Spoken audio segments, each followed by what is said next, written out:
বাংলাদেশের জনগণের সাহায্যে এগিয়ে আছে এবং বাংলাদেশকে রক্ষা করে।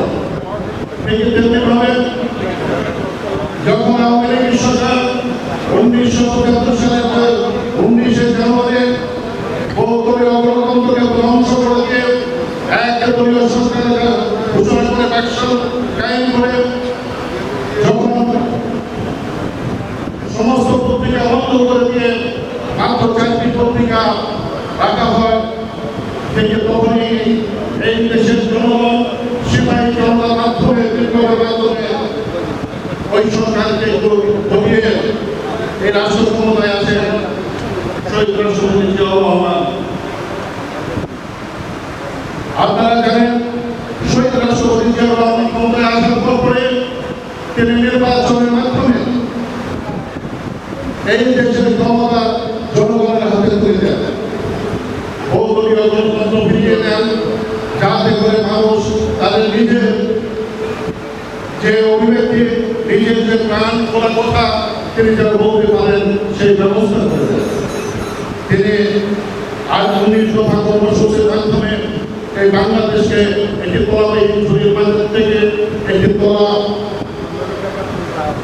তলাবাহী ছুরিতে পরিণত করেন। অর্থনৈতিক এই দেশের গণতন্ত্রকে ধ্বংসের হাত থেকে রক্ষা করে গণতন্ত্র দেন, একটি সুখী সমৃদ্ধ বাংলাদেশ গড়ে তোলার আপনারা চেষ্টা করেন।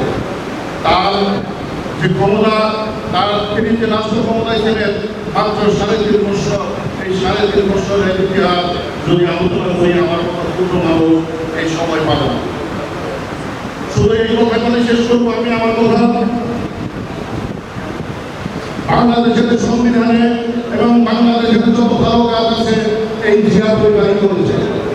বাংলাদেশের সংবিধানে যখন আপনার রাষ্ট্রীয় ধর্ম ছিল না, এই শহীদ রাষ্ট্রপতি জিয়াউর রহমান ইসলাম ধর্মের মাধ্যমে সুসংবিবেচিত করেন এই সংবিধানে ইসলাম ধর্ম রাষ্ট্র ধর্ম। বাংলাদেশের জাতীয়তাবাদ ছিল বাঙালি জাতীয়তাবাদ, সেখান থেকে বাংলাদেশের জাতীয়তাবাদে আমাদেরকে প্রতিষ্ঠিত করেন।